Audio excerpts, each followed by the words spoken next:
the boxing people don't know more. The only thing they know is how much the guy runs and trains. But when they come in 2 minutes in the ring, anything can happen. I don't care what, anything can happen. Urgency, or he's overrated.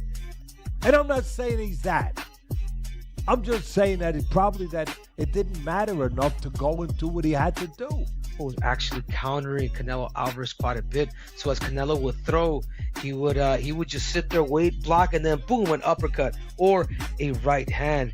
Another mistake that Canelo was making too is he was throwing like one shot and then he was coming back. Mike Tyson didn't hold back after Canelo Alvarez's loss to Terence Crawford, calling him overrated. He said Canelo looked ordinary against Crawford, who controlled the fight with skill and precision. Tyson added that the bout exposed Canelo's weaknesses and showed the hype around him had always been inflated, while Crawford proved he belongs among boxing's all-time greats. My man's telling me, but when those guys started beating Chavez was already an old man, though. I gotta get from then, though. You gotta get him back. You know, he had close on. He got him beaten in like 90-0 before he got beat. Oh, you gotta look at those scenarios too, man. Renowned trainer Teddy Atlas has long been a critical voice in boxing, and he hasn't held back when it comes to Canelo Alvarez. Atlas argues that Canelo's reputation has been greatly inflated by promoters, fans, and media, who have crowned him the king of boxing without examining the substance of his career. He points out that while Canelo has scored major victories, many of his opponents were carefully selected, which makes his record appear stronger than it truly is. According to Atlas, the idea of Canelo as an unbeatable force is more myth than reality, a product of marketing rather than pure skill. At the core of his critique is the belief that Alvarez has benefited more from timing, perception, and favorable circumstances than from consistent dominance inside the ring. We actually sometimes said he fought a smart fight. But when he didn't fight the kind of fight to make it an entertaining fight against our guy, against the popular Canelo, again, the king, so to speak, then we completely attacked the guy. So I think that's got to be looked at a little bit, to be fair. Mike Tyson predicted before the fight that Terence Crawford would outbox Canelo Alvarez. He expressed full confidence in Crawford's skills, saying Bud could beat anyone. Tyson's view showed he never saw Canelo as unbeatable, instead recognizing Crawford's adaptability and dominance as the key advantage. Right. 50-50. I want to say Crawford. Why am I saying 50-50? You don't think it's 50-50? 60-40, but you gonna tell him which one? You think Crawford can stop him? Crawford can stop anybody. I'm not saying he can't, he's going to, but he can't. Beyond Teddy Atlas, many analysts have weighed in on why Canelo Alvarez is often considered overrated. Some point to the shadow of past performance-enhancing drug allegations that briefly clouded his career, though he managed to emerge with minimal damage to his reputation. More significantly, critics focus on his career choices following his decisive loss to Floyd Mayweather. After that defeat, Alvarez became increasingly selective with his opponents, frequently facing fighters who were past their prime or stylistically favorable to him. This strategy allowed him to collect titles and maintain his star power, but it also raised questions about whether he ever truly tested himself against the very best fighters at their peak. By carefully constructing his career path, Canelo preserved his public image as a dominant champion. Yet, in the eyes of skeptics, this approach revealed a tendency to avoid the kind of challenges that would define a boxer as genuinely great in the history of the sport. Now, early on in his career, when he was the young up-and-coming contender, undefeated at the time, we all remember that infamous match with Floyd Mayweather where he just got dog-walked. Floyd Mayweather completely outboxed him, completely outclassed him. That fight ended up being a split decision, which is crazy because if you've seen the fight with your own two eyes, I don't think Canelo landed one clean punch on Mayweather the entire fight, and it wasn't even close. Also, early on in his career, he was accused and caught cheating performance enhancers. And you know what they say, once a dirty fighter, always a dirty fighter. Even though that's not factually the case because he was able to move on with his career, bounce back from that loss, bounce back from the cheating accusations, and make like a great boxing legacy for himself. In the court of public opinion, normally with most fighters that are, caught cheating at any point in this career, it always sticks with them. But with Canelo, it seems like everybody forgets. Now, obviously, to this day, he's still looked at as one of the faces, if not the face of boxing. But I think the way people accuse Floyd especially in the back half of his career, of picking and choosing his fights, protecting his own, protecting his legacy. Canelo definitely has followed the Floyd Mayweather model. Not only in his game, he became a more defensive fighter after fighting Mayweather, and especially as of late, he's not taking as much punishment, but it's also because he's not fighting very dangerous fighters, and when he does, he gets exposed. One of his also top, more formidable opponents was Triple G, that trilogy. The first fight was a draw. The second two fights, Canelo won by unanimous decision and ununanimous decision for the third, but I don't think the results, When Canelo finally faced Terence Crawford, the weaknesses many critics had highlighted became obvious. Crawford, a southpaw known for his adaptability, controlled the fight from the start, shutting down Canelo's offense and preventing him from finding range or rhythm. Alvarez, who often relied on patient pressure and counterpunching, appeared one-dimensional against Crawford's fluid movement. Analysts noted that Canelo threw mostly single punches instead of combinations and rarely used his jab, making it easier for Crawford to dictate the pace. The difference in skill was clear. Crawford neutralized everything Canelo attempted and left him looking hesitant throughout. For many observers, the fight confirmed that Canelo's reputation as an untouchable star had been overstated. I think there's something that Terence Crawford did very well. He did not allow Canelo to get inside, man. Like, as soon as Canelo would get into that certain range, he would jab him. He would jab him, and then occasionally he would go low. Canelo Alvarez could not pop his. He couldn't get inside because pretty much, Bud, he's a southpaw, and I feel like Terence Crawford. I feel like Canelo Alvarez had problems with southpaws, but not just that, dude. It was the range of what Terence Crawford had, dude, and not just that, man. Terence Crawford was actually countering Canelo Alvarez quite a bit. So as Canelo would throw, he would just sit there, wait, block, and then boom, an uppercut or a right hand. Another mistake that Canelo was making too is he was throwing like one shot, and then he was coming back squared, and that's when Terence Crawford would actually catch him. We didn't see any like lateral moves where he would throw and maybe push off to the side, as we used to see Canelo Alvarez as what he would do in these fights. Allegiant Stadium, there was a lot of people there. Terence Crawford had the ability to fight backwards and stay composed. Good defense, hands was always up, countering everything that Canelo was throwing at him. He was just a little more active fight. Looking at the fight, bro, like, it was competitive. Canelo did hit him to the body, but it was pretty much all Terence Crawford, man. I don't know how many rounds I actually gave Canelo, but I want to see a rematch. Because Canelo did mention, I didn't feel good. Like, my body was it wasn't reacting. My mind wanted to, but there was something physically with my body that it just felt different. So, but overall, boxing tends to put these big events. These fights don't show out like the... Canelo's loss to Crawford sent shockwaves through the boxing world and raised questions about his future. His post-fight demeanor suggested uncertainty, with some speculating he might even consider retirement. Crawford's systematic dismantling made it seem as if Canelo's time at the top had ended. The win was hailed as historic, not only for Crawford's dominance but also for the symbolic passing of the torch. While Alvarez had long been boxing's face, Crawford established himself as the new standard-bearer. The defeat shattered Canelo's aura of invincibility and cemented Crawford's legacy as one of the era's greatest fighters. For fans, the narrative shifted overnight. Canelo was no longer king, and questions about the twilight of his career became unavoidable. I told you guys this before he fought Sean Porter. I said that Terence Bud Crawford can beat first ballot Hall of Famer and superstar and legend Canelo Alvarez. I've been saying this for years, that Terence Crawford can beat Canelo Alvarez. And tonight, he did just that. He did just that. Not only did he beat Canelo Alvarez tonight, but he arguably retired Canelo Alvarez, who after the fight, Canelo Alvarez stated that he's done everything that he needed to do in the sport of boxing. When asked do he want a rematch with Terence Bud Crawford, Canelo Alvarez said, "It's no need." He gave no indications of a rematch. And Canelo Alvarez stated that he's a Hall of Famer, he's a winner just being there made him a winner, right? And he stated that he's done everything he needed to do in the sport of boxing.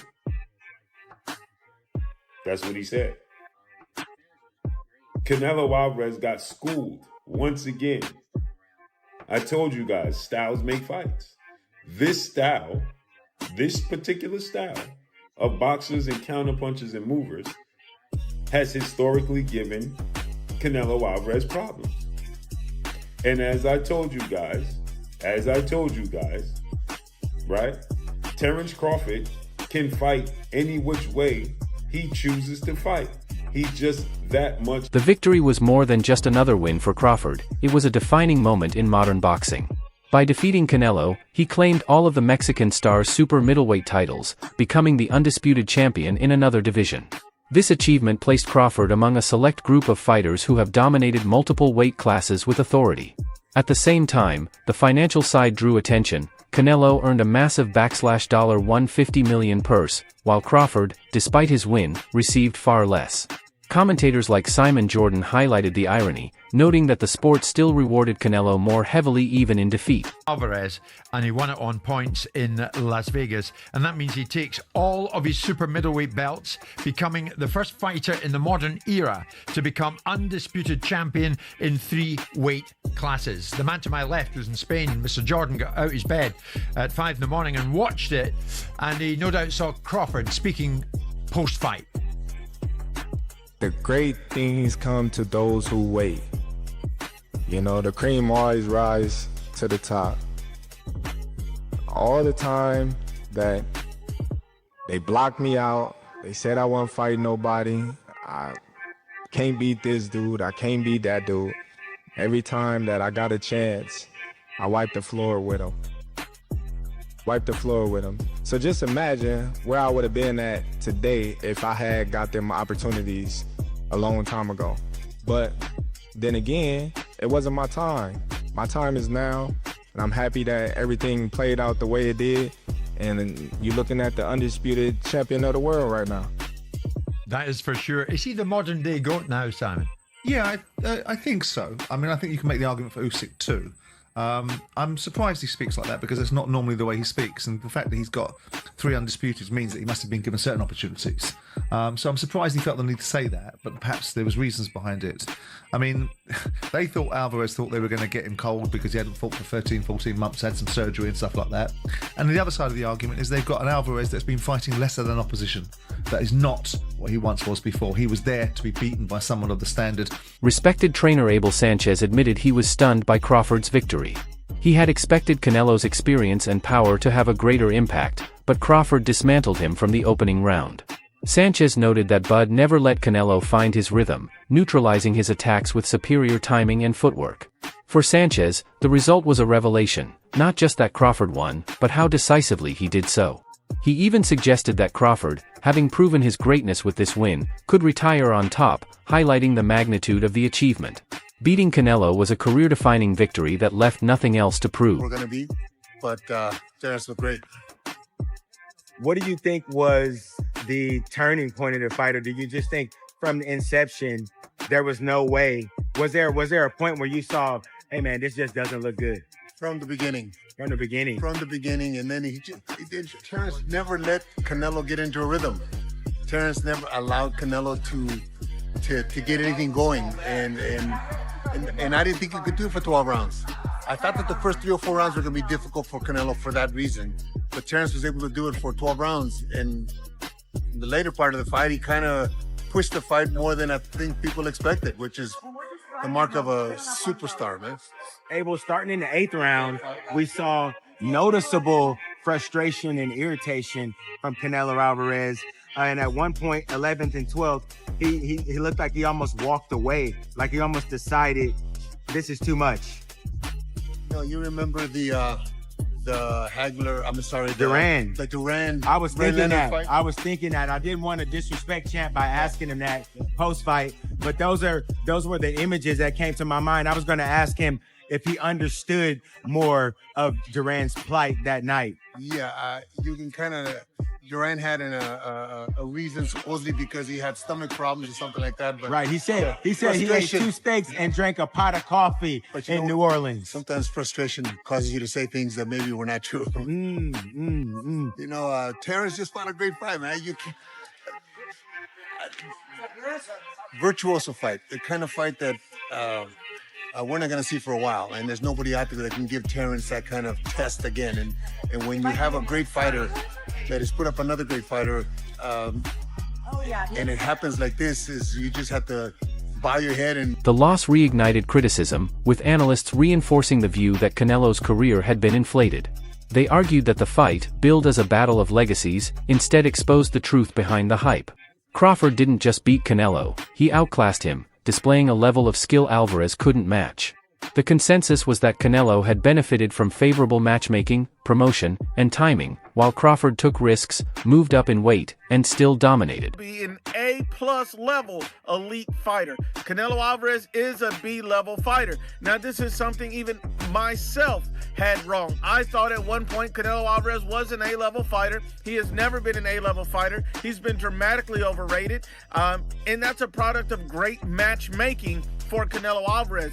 The man is a B-plus fighter at best. His best wins are B-level fighters, and the man has never beat an A-level plus elite fighter throughout his entire career. I mean, Canelo Alvarez, he's unable to make adjustments. A-level fighters are able to make adjustments. Canelo Alvarez is one-dimensional. A-level fighters are not one-dimensional. Canelo Alvarez has poor footwork. A-level fighters has great footwork. Canelo Alvarez is extremely predictable. A-level fighters are not predictable. A-level fighters has a variety of tools in their tool belt. Canelo Alvarez is a B-plus level fighter, but that's not an insult to Canelo Alvarez. This man beats a lot of fighters. He's done a lot of great things in his career, and I know a lot of people may have an issue with this, but let me break it down. An A-level fighter would not get dominated 3 times in their career. Canelo Alvarez has been dominated 3 times in his career. He was dominated by Floyd Mayweather. He was dominated by Dimitri Bivol, and he was dominated by Terrence Bud Crawford. I'm sorry, A-level plus elite fighters do not get dominated. An example. One of the long-standing myths about Canelo Alvarez was his supposedly iron chin. Over his career, he absorbed heavy shots without appearing seriously hurt, leading many to praise his durability. But against Crawford, that narrative began to break down. Though Crawford didn't land a knockout, his steady, clean shots visibly wore Canelo down. Instead of shrugging off punches as usual, Alvarez appeared uncomfortable, hesitant, and at times stunned. Analysts noted that his defensive lapses left him exposed far too often, calling into question the idea that his chin could withstand any punishment. This in real time, we look at it like, damn, Canelo took a hell of a shot. But in reality, Canelo has really good defense. Canelo knows how to take a shot, and he knows when to roll, he knows when to deflect, he knows when to parry. Now, I still do believe Canelo has probably the greatest chin of all time. That is still a fact in my opinion. And just because I believe his chin is slightly overrated does not make it bad. As, like I said, the best of all time. I think we need to take some points away from his chin and accredit a lot of this to his defense. Canelo's defense is amazing. How many times do you see Canelo get hit just flush on the jaw? Now, you could tag his forehead all night, you could hit the side of his head, maybe even his temple at times. But Canelo's jaw is damn near untouchable. I know a lot of you Mexican fans are gonna get mad at me because I say this chin's overrated. I love Canelo too. He's probably my favorite fighter of all time. But the chin it's a bit of a myth. Canelo just really knows how to take a damn good punch, and he's a terrific defensive fighter, especially for a super middleweight. But you guys, let me know, who do you think has the best chin of all time, and how often do you use the... That's it for today's video. Stay tuned for the next one.